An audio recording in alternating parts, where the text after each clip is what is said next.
Ah, Ya, ya. sí. Si hablas de proyectos, ¿cómo se llama el proyecto, querido Manuel? Estamos en un proyecto de salud que se llama Digis 3D Mm. y estamos reproduciendo un cáncer de colon para hacer un simulador de operación de cáncer claro, con médicos. Es Ah, un tema de investigación que yo empecé en el año 2016. Llegó a salir una tesis doctoral también del tema. Llegamos a recibir financiación europea, pero ya entre que me lié con el tema del proyecto de Guatemala, que ese ya lo conoces y tal, la parte un poco de salud la abandoné. Y entonces se dio la oportunidad Yo había tenido experiencias con simuladores quirúrgicos relacionados con el ámbito cardiovascular, ¿vale? El primer simulador que hicimos fue un aneurisma de la cabeza y acabamos también haciendo un trabajo de simulación de válvulas cardíacas. Pero luego estuvimos también trabajando alrededor de la simulación tesis de las calderas, dijiste, calderas. de las válvulas cardíacas. Ah, las válvulas. Ay, ay, ay, ok. Ok. Entonces, digamos, trabajamos con distintos equipos de cirugía para que nos digan qué necesidades tienen para tratar de personalizar, o sea, no hablamos de simulación virtual, hablamos de fabricación digital a partir de la segmentación de datos médicos a partir de DICOMS y de TACS, vamos. De- y nada, y allí estamos, hay una línea de investigación y entonces el año pasado, bueno, sí, el año pasado, justamente estando en Bután, firmamos el proyecto para buscar financiación, luego nos lo concedieron. Hemos pedido un poquito más de tiempo, aunque ya tenemos resultados muy interesantes, muy interesantes. Entonces se van a hacer dos tipos de pruebas de simulación, una de simulación en cadáver, o sea, vamos a introducir el resultado físico, el resultado analógico de esa segmentación, porque hay dos líneas de trabajo. Una es los materiales, es decir, ver qué material simula mejor, en este caso, pues las características de esponjosidad, etcétera, etcétera, del tumor. Pues claro, se tienen que enfrentar con o sea, lo que quieren es ¿Por qué se hacen simuladores? Pues para enfrentarte a la problemática quirúrgica antes de entrar en el cuerpo, ¿vale? Entonces, bueno, pues ha resultado un trabajo bastante, bastante interesante, guiado por ellos. Y bueno, a ver si Dios quiere que para noviembre podamos estar ya viendo. Bueno, yo no, desde luego, a mí no me van a meter delante de una cámara de cadáveres, tío. O sea, ni harto de vino me meto yo aquí, ¿no? Entonces, queremos que tengan ya el simulador de cadáveres. Y luego, en paralelo, vamos a hacer un simulador eh, externo un poco también para mostrar las posibilidades de aprendizaje sin necesidad de solo meter el tumor, sino vamos a tratar de reproducir la parte del aparato digestivo donde se encuentra el simulador. Entonces, bueno, hemos hecho toda una serie de probetas de materiales muy interesante, incluso con materiales, tanto materiales analógicos, como son siliconas y resinas especiales, por sus características de ser, de resistencia mecánica, de flexibilidad, de rotura, de rasgo, ¿no? Como también materiales nuevos que están apareciendo ya ahora en el mundo de la impresión, en formato filamento. Tanto es así que son tan nuevos que tenemos muy poca información de cómo se imprime con ellos, con lo cual nos ha ido produciendo una serie de problemas de, de atranque, ¿no? En el extrusor, etcétera. Y ese proyecto, la verdad es que me está recordando cosas de hace un tiempo. No había publicado yo muy poco sobre este tema. ¿Hay alguna cosa por ahí? Mía. y luego ya te digo, con un investigador colombiano con el que trabajé. Y bueno, también es un tema muy interesante porque los simuladores cada vez, las áreas de simulación cada vez están más presentes en los hospitales porque ayudan a que los cirujanos y sus equipos, o sea, enfermeros, anestesistas, ayudantes, puedan eh, tener más capacidad de éxito a la hora de operar, ¿no? Entonces, Sí, si tú sí, puedes sí me darles la acuerdo cuando personalidad. estaba en tu oficina, me mostraste unos moños de personas con que le faltaba una pierna, ¿no? Y bueno, ¿Verdad? eso es otra cosa. Eso fue el proyecto de Camerún, que fue el proyecto sí, que digitalizamos unos muñones para hacer impresiones para hacer prótesis, o mejor dicho, ortoprótesis de piernas para personas que recibían o tenían amputaciones en distintas partes de la pierna. Que Esto sigue es siendo un una tema, que continuación sigue de eso, siendo o sea, y complejo. tú ya tenías el expertise de haber trabajado con... Pero eso es otra, o sea, eso es otro ámbito, digamos, de la salud, que es el mundo de llamémosle más el de la ortoprótesis. El otro es más la colaboración que podemos tener con el conocimiento que tenemos de la fabricación digital en el ámbito de la simulación, tanto de aprendizaje como de intervención en cirugías de problemática, ¿no? Entonces, el cáncer, sabes que el cáncer de colon pues, es uno de los más mortales. Sí, sí, Y, tengo y como más, tres más amigos que han muerto de eso. claro, claro, mi padre también falleció de eso, entonces, digamos, también tienes una cierta conciencia de esa problemática. Y bueno, pues la verdad es que me siento muy contento, tenemos muy buen equipo, hay un trabajo también fin de grado ahí trabajando Pablo, además ha empezado a hacer unas prácticas con una pequeña empresa colaboradora nuestra. eh, y bueno, pues va a haber allí como una simbiosis muy interesante, muy Fab Lab, además. Y ese es un proyecto. Sabes que sigo con el tema de la cátedra de Cada de artesanía. artesanía, sí, he visto algunas cosas. No sé si te has descargado el libro, que lo puse en el enlace de Sí, sí, Iberofab. sí, está De bueno. todas formas, yo te tengo uno físico para ti, ¿vale? Próximo, Porque sé que el otro año viajo y tengo que hacer una parada en lo Valencia. tengo. Lo tengo preparado para dártelo en cualquier momento que nos podamos ver. Y también muy contento con esa publicación. Hemos tenido ahora la oportunidad de poderla tener ya en abierto porque dependíamos de la editorial con la que habíamos mantenido la... Y había un compromiso ahí de una vez. Pues más o menos se agotarán, digamos, la primera tirada, una tirada pequeña. Pues ya se pudiera tener en abierto y para todos, ¿no? Y bueno, y lo más interesante de la publicación para mí, es poder presentar los casos reales que hemos estudiado, ¿no? De talleres que trabajan con la fabricación digital. Y yo creo que son un buen ejemplo de hecho, todavía no he preparado yo una ponencia sobre ese tema. Quería haber hecho una... Antonio en un principio me invitó ahí a Cáceres a poder dar una charla, pero no pude ir. Fue Chele hablando de los temas de brecha digital, discapacidad, etcétera. Pero yo no pude ir porque me coincidió que tenía una boda de un amigo, un buen amigo, y, y bueno, pues me fue imposible. O sea, y tal. Y tenía planteado el darles una charla sobre este tema en Cáceres, porque creo que los talleres y la forma de trabajar de los artesanos en relación con la fabricación digital, bueno, ¿qué te voy a contar? ¿No? O sea, es decir, es tan próxima y tan interesante que yo creo que es un tema que está ahí y bueno, ya está como muy señalado y hay que seguir poniéndolo en valor. Y para mí era muy interesante porque estábamos hablando de gente que está viviendo de eso. O sea, no es que ya sea una experiencia, que también las hay, una experiencia muy interesante y que se queda allí, ¿no?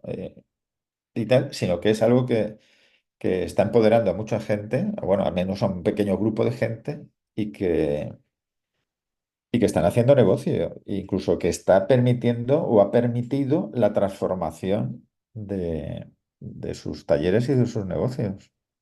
Y esto pues nos tiene que dar mucha alegría que trabajamos en una línea como la fabricación digital que habla de muchas cosas y también este terreno, ¿no?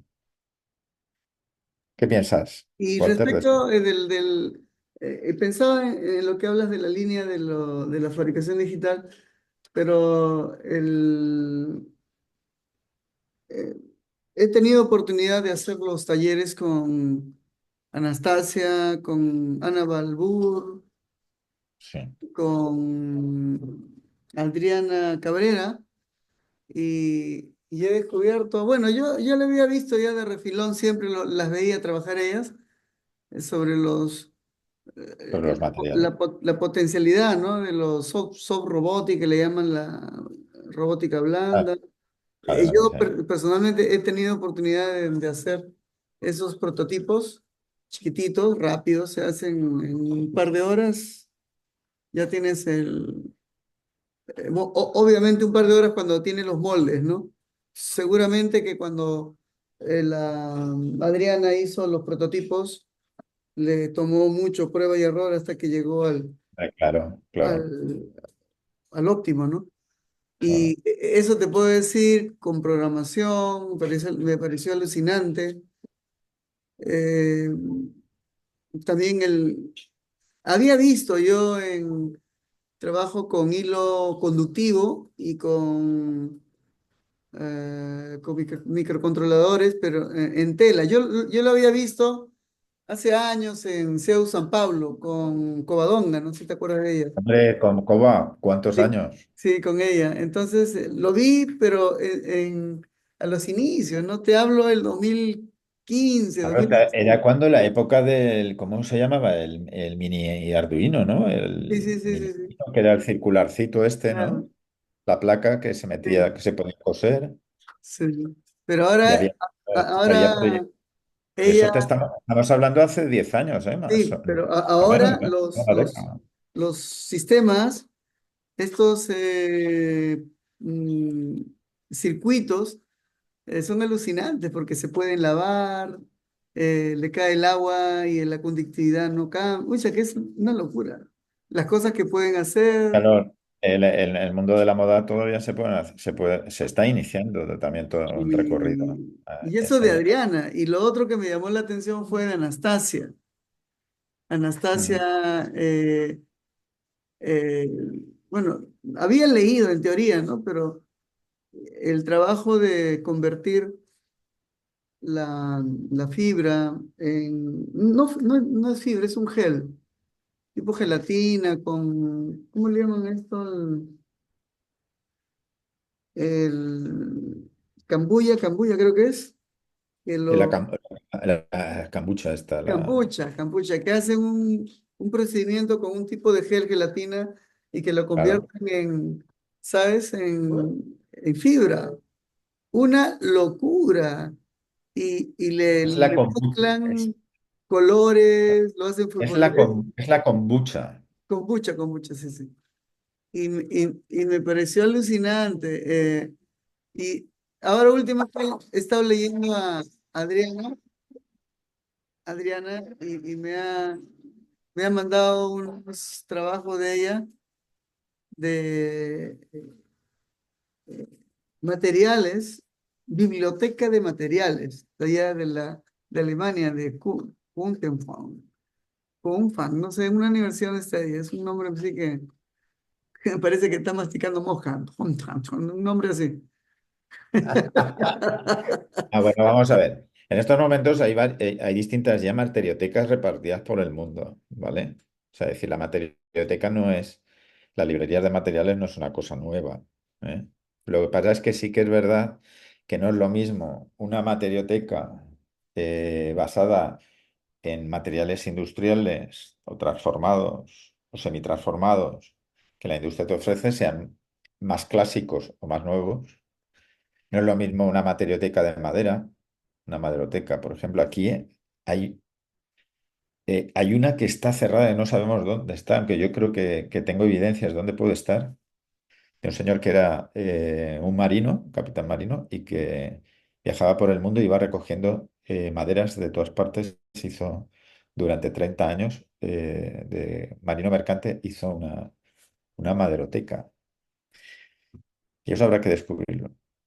De hecho, se hicieron un par de exposiciones en mi universidad hace muchos años de esto, y hay un par de libros, o dos o tres libros, catálogo sobre cantidad de clasificación, pero tochos así de enormes, con una clasificación de maderas, que es algo que muchas veces dices, ¿sabes? Que es difícil de encontrar un proveedor que te pueda estar ofreciendo una categorización de materiales de madera, en madera solo, ¿no? A ese nivel, ¿no? Y esto es muy interesante porque interesa al arquitecto, pero interesa al constructor, interesa al diseñador, interesa al arquitecto o al estructurista, ¿no? O sea, es decir, que hay toda una serie de profesiones y de actividades en las cuales los materiales se convierten en algo importante. Y luego, ¿qué es lo que ha pasado? Que con los años, en la medida que se ha introducido el tema del do it yourself de los materiales también, ¿no? El concepto de construir los propios materiales, eh, que está relacionado con los Fab Lab, pero también está relacionado con la gente que diseña materiales. No Y, tiene y- por qué ser y- un tema de pero es más fabricación exclusiva ingeniería, ¿no? física. Me he tocado No, yo con... creo que es un tema de cocinas. Sí, sí, sí, Sí, sí. es que están con sus... Tú sabes que nosotros hicimos 3 talleres hace 2 años, en la que invitamos a Inma, que está en el Fab Lab del IE de Madrid. Invitamos a Dele Horcajada, que está, yo no sé si sigue dando formación en el Fab Textil, en la Academia Textil, que ya estaba de responsable en el centro en el laboratorio de biomateriales del Centro Vasco de Diseño, y ahora está, si no me equivoco, que creo que no me equivoco, de investigadora contratada en la Escuela Elisava de Diseño de Barcelona, trabajando sobre un proyecto de materiales. Ah, también Elisava tiene un histórico precedente porque ellos crearon la materioteca quizás más importante en estos momentos hay en España, accesible, ¿vale? Que está en el Matterfad, en el edificio del Design Hub de Barcelona, ¿vale? Pero de todas formas también hay empresas como Material Connection que también tienen un histórico de materiotecas al servicio, o sea, es decir, crean materiotecas a medida de la gente. Entonces, digamos que ahí hay material driven, ¿no? Es decir, hay toda una serie de cosas muy, muy interesantes. Luego, cada universidad ha empezado a crear también sus materiotecas. Yo siempre he pensado que la mía tendría que tener una, pero es que yo ya no llego a tanto. Es más, me quiero meter el año que viene en un proyecto de crear una materioteca de material realizado por artesanos. Sí, Es decir, en eso estoy yo, estaba pensando, como entonces hay una, tengo el insumo del todas esas libro, esas técnicas ancestrales, ¿te acuerdas que a mí la palabra ancestral es una cosa que siempre me suena tanto a mí extraña? también, pero Pero bueno, la vencí, que la sigan mencionando, si no pasa nada, no me voy a avergonzar, y no hay que avergonzarse tampoco de ello. Entonces, digamos, todas esas técnicas por ejemplo, aquí tenemos una técnica heredada de, de los árabes, que creo que ya la comenté, que es la del reflejo metálico, que es la utilización de una pigmentación que al final hace que la coloración y la obtención del color parezca metal cobrizo, o sea, como si fuera cobre y es cerámica, ¿vale? Y entonces, pues bueno, es un material la técnica es difícil de obtener, o sea, de trabajar para poder obtener al final ese gesto, porque en definitiva es un gesto decorativo llevado al color, ¿no? Al entramado decorativo de la pieza. Y claro, dices, bueno, pero eso tiene que quedar en algún lado. Es decir, esa necesidad que yo creo que hay de documentar para que luego de alguna forma, pues eso pueda ser en un momento dado, si es necesario, replicado por alguien o utilizado para ulteriores investigaciones de tal, ¿no? Tener, digamos, esa referencia porque al final eso, por un lado, se va a perder porque evidentemente hay cosas que comercialmente ya no tienen sentido en este mundo. Y luego que hay gente que cada vez queda menos gente que ya lo hace, porque los oficios se pierden y no hay relevo generacional. Entonces, una materioteca pues, puede ser un buen elemento. Entonces, Valentina Ruñoli, que sabes que estuvo aquí recientemente del Politécnico de Milán, la invité Sí, porque la he leído, es impresionante todo su proyecto, es 20 años. impresionante. O sea, su trabajo es brutal, es brutal. Entonces, eh, ella está muy vinculada también con una gente en la Universidad de Delft que también está trabajando en esta línea. Y bueno, lo más interesante de todo es que nos mostró, nos habló, por ejemplo, de que en China hay una materioteca que está recogiendo el trabajo artesano que se está perdiendo y se propone como un elemento de documentación para generaciones futuras, ¿no? Es decir, que es más Está fácil, digamos, fuerte, una ¿no? forma Lo de de China tener. está fuerte, ¿eh? Ese es... Bueno, China está fuerte en todos los sentidos, o sea, decir que ya verás, ya verás. Hay muchas más cosas. Nosotros ya estamos relacionados con.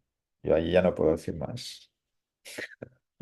Sí, sí, sí, estamos ahí. Sí, estoy ahí pensando en el proyecto para el próximo año que justo estaba leyendo todos los documentos que tengo del libro, de materiales que, que hay, que, que recopilé capítulos de varios países y creo que el enfoque que más se acerca a lo que estoy pensando es el de Adriana Cabrera, que es un enfoque más, creo que como ella es diseñadora industrial, aborda desde, Aborda desde el mejor diseño, desde el desde diseño, el ¿no? diseño, se aborda de una forma muy interesante eso. De hecho, hay muchos grupos que están ya trabajando con eso en toda Europa y en Sudamérica. En Sudamérica hay muy buenos grupos, ¿eh? En Sí, Chile, El de Chile me parece que es el los más mejores avanzado. y ya no solamente el grupo está relacionado con la fabricación digital, hay gente que ya está generando, digamos, llamémosle consultorías o negocios alrededor de la fabricación de materiales, ¿eh?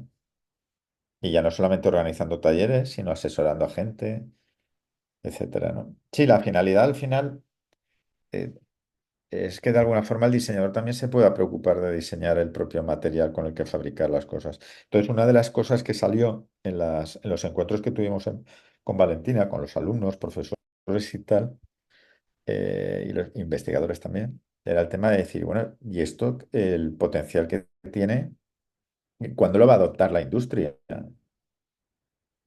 Entonces, el tema está en que, claro, ahí las materiotecas ya han llegado a, digamos, a un tope porque están mostrando materiales que son muy interesantes, pero la forma de que se van a integrar en el mercado puede estar esperando, pueden que esperen 20 o 30 años. Este formato del que estamos hablando de creación de material tiene su aplicación, si queremos, directa en unos pocos días. ¿Por qué? Porque estamos integrando métodos o formatos de desarrollo para otra forma de entender la producción. Y esto nos vuelve a llevar un poco al histórico de por qué la fabricación digital, el porqué de la fabricación distribuida y elementos que giran alrededor de la sostenibilidad o de nuevos modelos de producción. Entonces, ¿cuándo es interesante el diseño de materiales? Pues realmente cuando estás trabajando en series cortas, estás trabajando en una producción concreta, estás trabajando en un desarrollo específico. O sea, es decir, no estás pensando desde un punto de vista de la estandarización, porque si piensas desde el punto de vista de la estandarización, lo más seguro es que te metas un golpetazo. ¿Por qué? Porque la industria gira en torno a unos volúmenes económicos que hacen en estos momentos impensable que eso se pueda integrar en la producción. Se pueden integrar de una forma inconsciente cosas, ¿no? Pues por ejemplo, yo conozco gente que el modelo de la inyección seriada de producción en inyección ha pasado de producir a lo mejor 30.000, 50.000 piezas en serie a un modelo, digamos, de series más cortas. ¿Por qué? Porque ya el modelo de producción de tanto en el mercado ya no tiene tanta demanda Y entonces hay negocios de la inyección que están pasando a producciones más cortas. Entonces pueden parar la máquina terminando de hacer 3.000 en vez de hacer 30.000.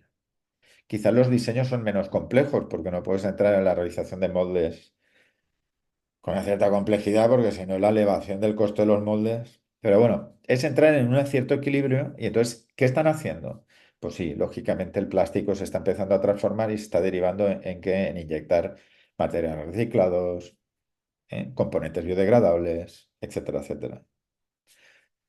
¿Qué es lo que estamos haciendo de alguna forma desde la perspectiva del diseño o desde los laboratorios de materiales o desde la fabricación digital, como quieras, digamos un poco el ecosistema de los materiales a medida, ¿no? O diseñados, o de recetas de cocina, por decirlo de alguna manera? Pues de lo que están haciendo es transmitir una forma de pensar y de hacer las cosas que no es que compita con la otra forma, es que es otra, ¿entiendes? Es como lo mismo que pasó con la fabricación digital. Hay gente que levantaba la mano cuando yo empezaba a hablar sobre esto y me decía, oiga, pero usted, ¿qué está diciendo? ¿Que los coches se van a hacer de 10 en 10?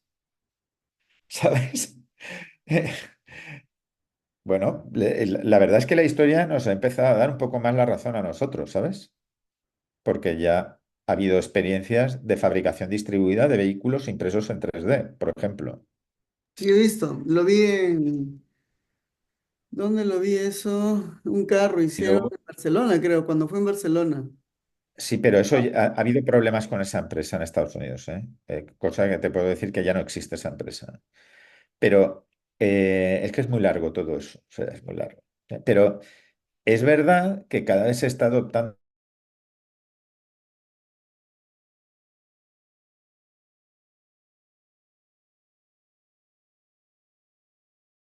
procesos aditivos que se están integrando en la industrialización. ¿Y eso qué es lo que hace? Pues que de alguna forma sectores como el sector de automoción empiecen a ver que un chasis impreso en 3D, que lo se hacen, ya no necesita de tener una estructura tan sólida y tan robusta metálica para aguantar el peso de un motor, porque ya no hay motores, ¿sabes? Entonces, Claro, con los sistemas hay eléctricos ya, unos temas, ya no pesa. claro, las baterías, el batería que pesa un grupo de baterías, pues no pesa lo que... Entonces el concepto del coche va a transformarse indudablemente. No lo sé por dónde caminará el asunto, ¿eh? Tampoco Claro, estamos en un mueven el centro momento de gravedad a otro lado, pues, ¿no? donde el paradigma es todavía difícil de prever, ¿no? Pero yo creo que las cosas están cambiando y de hecho ha sido muy bueno que se hubiera producido ese cambio porque yo creo que hay muchos más retos que poder abordar de esa manera. Y no solamente los van a abordar la propia industria de la automoción, sino todos sus proveedores, que son muy importantes. Y luego que puede haber modelos competitivos dentro del mercado que pueden ser más cercanos a... Si hablas del mismo modelo, que no voy a hablar ahora de cuál es, del mismo modelo que tú decías de Barcelona, fue un modelo Open Design que se creó con una idea también con una filosofía de, de producción distribuida y una filosofía de Open Design. Pues esto estamos hablando del año, yo creo que se presentó en una feria como la de Los Ángeles en 2016 o 17 este primer vehículo. Pero esta empresa ha desaparecido, ¿eh? No voy a contar porque luego colocas esto en las redes y... Ah, no, no, no, claro, no, no, Hay sí, cosas que no se pueden contar. no, no, no, está bien, está bien. No, sí, Por eso. lo que me da curiosidad no es eso sobre los materiales, y veo que ya están pues en otra línea Mira, de desarrollo, ¿no? yo creo que no hay que entrar en procesos de ansiedad. Yo creo que tenemos poco a poco que entrar. Me lo da la vida, o sea, me da mi historia, por la edad. Yo creo que hay que acabar de buscar la especialización. O sea, yo sigo siendo un poco cabezudo o cabezón en ese sentido. Y creo que nuestros Fab Labs o nuestros espacios de fabricación tienen que tender a una especialización. No puedes estar haciendo de todo. porque es que no vas a tener un conocimiento sólido sobre un tema, ¿no? Que existirán que tienen que existir las redes de colaboración, por supuesto, y de conocimiento, por supuesto, pero yo no tengo por qué estar de saber de 40.000 cosas. Eso es un debate que ya abrimos ya hace un tiempo en España y nos íbamos dando cuenta cuando mapeabas un poco la estructura de los Fab Labs, el que ya había gente que ya no estaba haciendo lo mismo que hacían los demás. Ya no te estoy diciendo que si eran universidades o no fueran universidades, sino que ya cada uno estaba empezando a tener un perfil que le dirigía el camino hacia el lado. ¿Por qué? Porque el problema es que tengo que hacer de materiales, tengo que hacer de no sé qué, tengo que saber de fabricación y distribución, tengo que saber de fabricación aditiva, tengo que saber de digitalización 3D, tengo que escanear, tengo que dar clases STEM, tengo que formar a gente de empresas, ¿no? Es decir, que al final que tienes que tener un satélite de mucha gente, pero al final no te centras en una cierta especialización o unas líneas de trabajo, ¿no? Y yo creo que, salvo el que a lo mejor tiene una orientación hacia la docencia o hacia el mundo de los niños, ¿vale? Yo creo que hay que especializarse, Sí, porque sí, va a ser mucho más sí. enriquecedor para todos. Entonces, cuando tú coges el ejemplo de Adriana, etcétera, ¿no? Y demás amigas, y se mete en el tema textil, a mí me parece maravilloso que haya gente que se especialice en ese tema. Y que en un momento dado, cuando yo tenga un proyecto que me interese, pues por ejemplo, nosotros ya estamos, yo con Valentina he empezado a hablar de temas que están relacionados con el mar, con las algas, con las escamas de los peces, ¿no? Por ejemplo.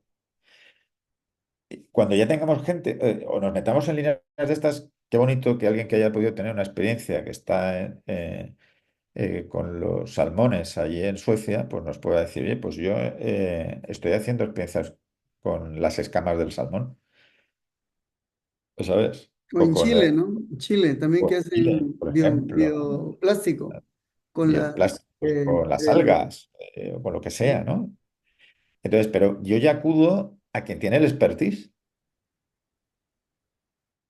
Pero si yo me pongo a hacer lo mismo porque tengo una receta que está bien que lo haga, pero jolín, es mejor que yo llame a la de Chile o llame a la de Suecia y hagamos un proyecto en conjunción, porque tiene su saber y su conocimiento. Esto es algo que también, por ejemplo, sabes que nos vamos a volver a reunir, vamos a constituir ya oficialmente la red de fabricación digital, de la red de universidades alrededor de la fabricación digital española y, y ya vamos a firmar el acuerdo 15 universidades, ¿eh? wow, es toda una, Entonces, sí, entonces eso es un potencial, eso supone un potencial para el conocimiento y para desarrollar cosas que yo creo que es muy interesante. ¿Por qué hay que crear esas redes? Por la especialización. ¿Y en qué nos especializamos las universidades? En investigar. Entonces, ¿por qué? Tienes que saber cuál es tu fortaleza. O sea, claro, el expertise, ¿no? En cada área. No puede ser sí, todista, como es dicen. verdad que hay todavía centros que no tienen un expertise investigador y lo están aplicando porque tienen laboratorios docentes y tal, y que me parece muy bien. Pero es que la tendencia es que el profesor y el investigador cada vez tiene que cubrir un espectro más importante porque se lo exige, se lo está exigiendo el ministerio, tal, que es el de investigar. Entonces, hay que poner las pautas. Entonces, por ejemplo, una de las cosas que decía el otro día una reunión que tuvimos previa a la que vamos a mantener en noviembre es, estaría muy bien saber qué hace cada uno. Es que no lo sabemos. ¿En qué eres experto tú? Porque yo te conozco, Walter, y eres experto con tu telar. Claro, sí, sí. ¿Eh? O sea, el mundo de aplicar al mundo del telar tus saberes y en ese conocimiento que tienes, pues hace que tu relación con la artesanía esté no en construir la moda, sino en construir el aparato que teje, con el que se puede hacer la moda, ¿no? Por decirlo de alguna Sí, manera, que puede sí. hacer el tejido. Claro, casualmente mi conexión y mi interés por lo que hace Adriana y Anastasia es porque usan mis telares para tejer Claro, las para fibras que tejer ellos, y me Y causó tú, y en la curiosidad medida que, claro, y en la medida que tengan ellas conocer. experiencias, te pueden hacer un feedback de cómo mejorar quizás tu telar en relación a a las apariciones que van desarrollándose Sí, en cuanto a lo porque que ellos van descubriendo, ¿no? Y eso es muy el, bonito. sí, el discurso y la narrativa que ellas tienen es interesante porque postulan a una integración de las técnicas, lo que ellos llaman, ¿no? O sea, ellos llaman el encuentro entre las técnicas y técnicas, tecnologías. eh, eh, Ellos no le llaman ancestrales, le llaman clásicas, tradicionales, con la fabricación digital, ¿no? O sea, le llaman encuentros, ¿no? Y Que en los esos encuentros es eh, que surge esta, esta dinámica, ¿no? En la que tratan de darle características y funcionalidades a las fibras, ¿no? O claro, las fibras que ellas desarrollan, porque están, y eso me llama, y lo he visto. Y como dices tú, es un proceso, es una fórmula como una torta, ¿no? Es como una cocina, ¿no? Las proporciones, son recetas, normalmente lo meten al horno, lo meten literal, lo meten al horno, lo temperan, después en un claro. secador, o sea, tiene todo un proceso que me parece que, y también me llamó la atención porque con el tema de patentes, eso es patentes por proceso, por método, ¿no? Método de producción de una fibra podría ser, ¿no? Sí, y ahí he estado investigando, ahí estaba, ahí, justo cuando me llamaste estaba entretenido en esa, es No, un y mundo, luego está el tema de pero que es todo mucha eso no. ingeniería, hay mucha ingeniería ahí, mucha Por ingeniería. supuesto, pero que luego además está el ver que eso se pueda llevar a una práctica, porque es decir, bueno, ¿cómo podemos hacer que eso se convierta en algo que pueda resultar útil a la gente? ¿Vale? O sea, decir que hay dos partes. O sea, es decir, yo puedo estar construyendo esa ingeniería que dices tú y pueda estar explorando y pueda estar, que es una parte de la investigación, por supuesto. Y luego está la parte de cómo investigar, de cómo, una vez ya tienes ese primer resultado, lo puedes llevar a la práctica y le sea útil a la gente. Porque claro, si yo desarrollo un material que